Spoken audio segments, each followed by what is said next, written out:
Alors imaginez, on est en 2028 et on vient d'atteindre le million d'abonnés sur la chaîne.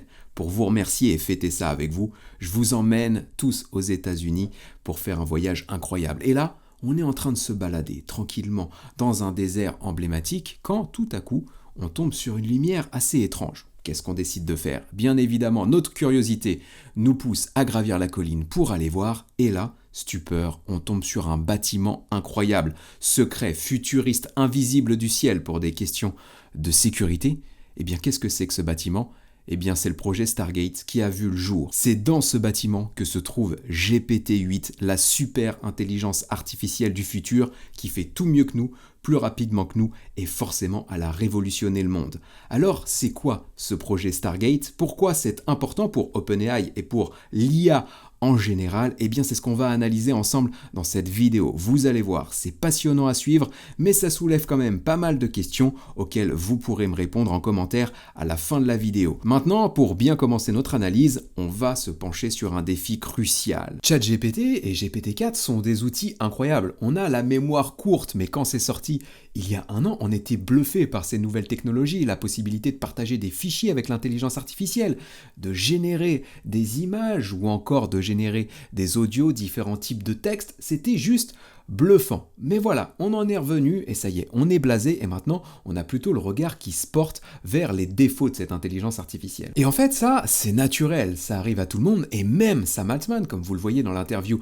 juste ici qui est issue d'une vidéo que je vous mettrai en lien dans la description, même lui dit que GPT-4, eh bien, it kind of sucks. Autrement dit, c'est de la daube. Pourquoi? Parce qu'il veut de l'innovation, il a compris que GPT-4 avait des faiblesses et donc naturellement il veut les résoudre. Et ça, comme je vous le disais précédemment, c'est naturel, c'est lié à un biais cognitif que j'aborde sur la chaîne dans la vidéo qui s'affiche en haut à droite et qui sera en lien dans la description, qui s'appelle le biais de nouveauté. Quand c'est nouveau, eh bien on a de l'attrait pour une technologie et plus le temps passe, eh bien en fait on va être blasé parce que finalement on s'est habitué. Ça, moi je le vois régulièrement sur la chaîne. Pour preuve, la vidéo que j'ai partagée dernièrement, que vous avez sous les yeux, il me suffit de mettre nouveauté dans un titre, aborder des nouveautés pour faire des records de vues, comme vous le voyez juste ici sur l'extrait de mon studio YouTube. Et ça, en fait, c'est encore plus accéléré avec ce qu'on appelle la loi de Moore, qui fait que les innovations technologiques, que ce soit les ordinateurs, les téléphones ou encore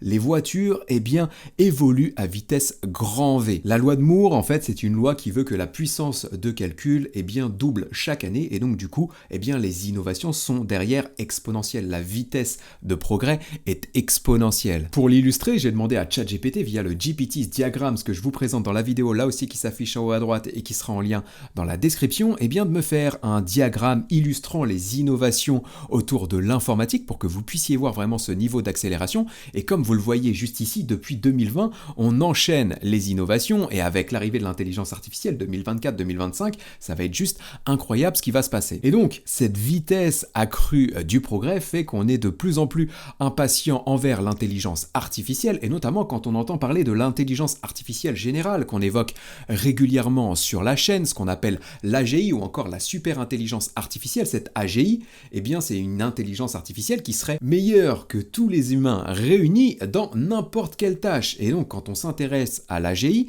eh bien, on comprend que cette super IA pourrait résoudre des défis qui sont aujourd'hui insolubles, comme le défi climatique ou encore soigner des maladies qui sont aujourd'hui incurables. Donc forcément, on est impatient d'avoir cette super intelligence artificielle et en fait, cette super intelligence artificielle, eh bien, on pourrait la créer aujourd'hui. J'ai pris pour exemple ce papier de Google DeepMind que je vous mettrai là aussi en source dans la description qui explique les 5 étapes par lesquelles passer pour atteindre cette super intelligence artificielle et en fait, vous le verrez dans le document, on en est vraiment plus très loin. Aujourd'hui, on a les cerveaux, on a les hommes pour pouvoir créer l'intelligence artificielle, ils ont les compétences, les connaissances, ils ont acquis aussi l'expérience nécessaire pour créer cette intelligence artificielle, mais on a un vrai problème aujourd'hui. Il nous manque juste un truc qui est bien illustré avec cette image. En fait, il nous manque les muscles. Pour vous faire comprendre ça, je vais prendre une analogie. Vous avez sous les yeux un petit enfant qui pourrait être mon fils en train de faire une draisienne. C'est l'étape dans laquelle il est actuellement. Il va hyper vite avec sa draisienne, il a l'équilibre, il a donc toutes les connaissances, a priori, pour faire du vélo à pédale. On lui a donc acheté un super vélo rouge qu'il appelle le vélo de pompier. Il a compris, du coup, comment monter dessus, il a compris comment pédaler, Mais en fait, quand il pédale, il ne peut pas avancer plus de 2 mètres. Pourquoi ? Parce que dans ses cuisses ici, il lui manque les muscles. Eh bien c'est pareil avec l'intelligence artificielle. On a les connaissances, on a les compétences, on pourrait créer cette super IA, mais il manque les muscles. Et les muscles pour l'IA, eh bien c'est la puissance de calcul et c'est ce qui va résoudre le projet Stargate. Et la puissance de calcul, eh bien c'est un enjeu majeur pour les acteurs de l'intelligence artificielle. Pour preuve, cette interview de Sam Altman dans laquelle il dit précisément que la puissance de calcul sera tout simplement la monnaie du futur. Alors ça veut dire quoi concrètement ? Eh bien la puissance de calcul, en fait, c'est 2 choses. Ce sont d'abord les puces. Ce sont les puces qui vont permettre aux acteurs de l'intelligence artificielle d'avoir les performances suffisantes pour notamment entraîner leur modèle de langage ou encore même les proposer aux utilisateurs. Donc les puces aujourd'hui sont majoritairement contrôlées par Nvidia qui a le monopole sur le marché. Et puis il y a un autre aspect auquel on pense moins quand on parle de puissance de calcul, eh bien c'est tout simplement l'énergie qui va être nécessaire pour faire tourner ces machines. Alors si on se penche sur le sujet des puces, aujourd'hui OpenAI a plusieurs possibilités, soit utiliser les puces existantes et donc comme je le disais précédemment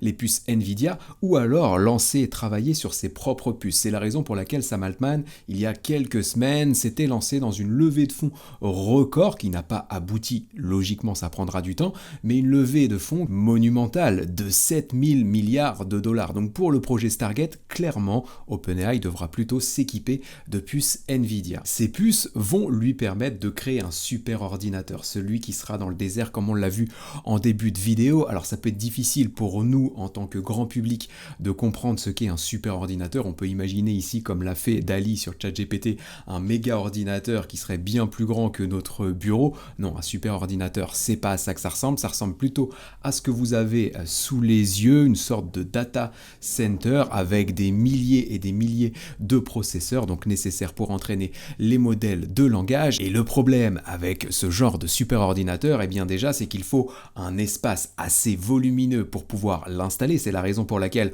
on parle du désert actuellement et que je vous ai mis cette image d'illustration en introduction, mais ça va être aussi important de trouver des solutions pour justement maîtriser l'énergie nécessaire dans son exploitation. Et l'énergie, on le sait, elle est de plus en plus rare, elle est aussi de plus en plus chère et c'est aussi très dangereux pour l'environnement de trop en exploiter. Je bouge rapidement ma webcam pour que vous puissiez voir le graphique juste ici, mais entraîner un modèle de langage, ça émet 300 fois plus de CO2 qu'un vol entre New York et San Francisco et 60 fois plus qu'un ménage moyen dans sa consommation annuelle, donc c'est clairement conséquent et donc c'est la raison pour laquelle le projet Stargate va très certainement s'implanter dans le désert américain pour les raisons que vous avez sous les yeux. Déjà, les nuits sont beaucoup plus fraîches dans le désert, ce qui va permettre de refroidir un peu plus facilement les machines dans ce super ordinateur. On va aussi pouvoir exploiter le refroidissement par évaporation d'eau. Là, je suis pas du tout un expert dans le domaine, donc vous pourrez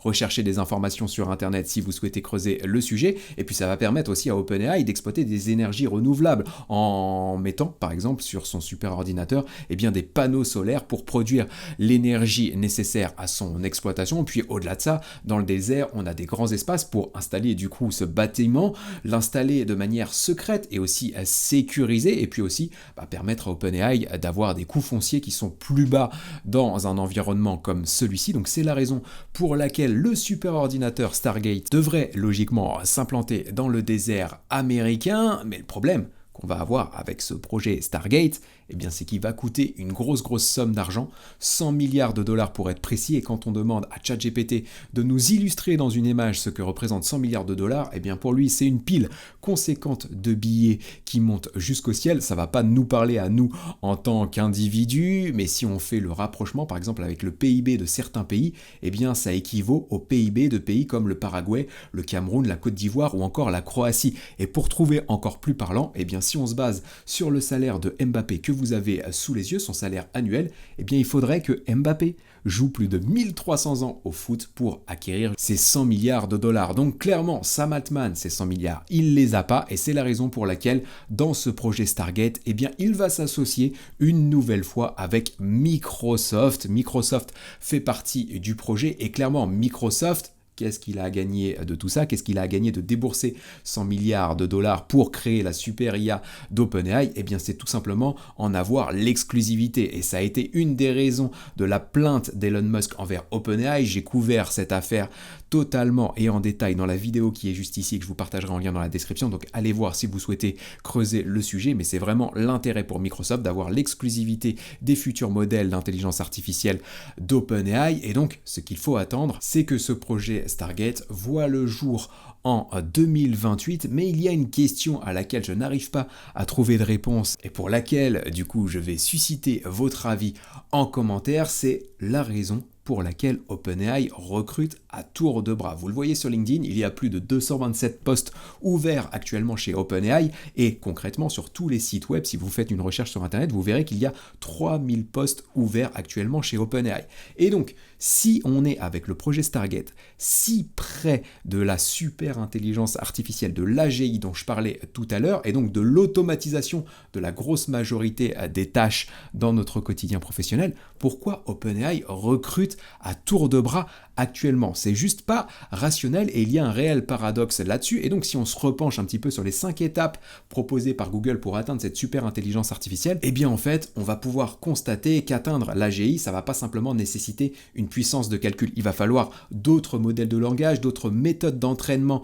aussi pour ces IA. Pour qu'elles soient plus performantes, ça va aussi nécessiter de relever des défis éthiques, par exemple pour protéger le marché de l'emploi, la sécurité des données, la vie privée notamment, ou encore la manipulation des populations avec les fake news. Bref, il y a plein d'autres défis, à mon sens, qui sont à relever pour atteindre l'AGI. Et donc, est-ce que le projet Stargate, s'il voit le jour en 2028, sera synonyme d'AGI? Eh bien, on n'en est pas forcément convaincu quand on voit justement cette tendance chez OpenAI. Dites-moi ce que vous en pensez en commentaire. J'espère que cette vidéo, un peu originale par rapport à ce qu'on peut faire sur la chaîne, vous aura plu. Dites-moi en commentaire, comme ça, moi, je pourrais renouveler l'expérience. Et quoi qu'il en soit, je vous retrouve très très bientôt pour une nouvelle vidéo dans laquelle je vous partagerai toutes les choses que je peux découvrir autour de l'intelligence artificielle, des actus, des démos, des astuces, des outils, des tutos. Bref, l'idée, c'est vraiment de vous donner toutes les clés pour que vous puissiez profiter des opportunités que l'IA génère. Et avec le projet Stargate, il y en aura sans doute un paquet.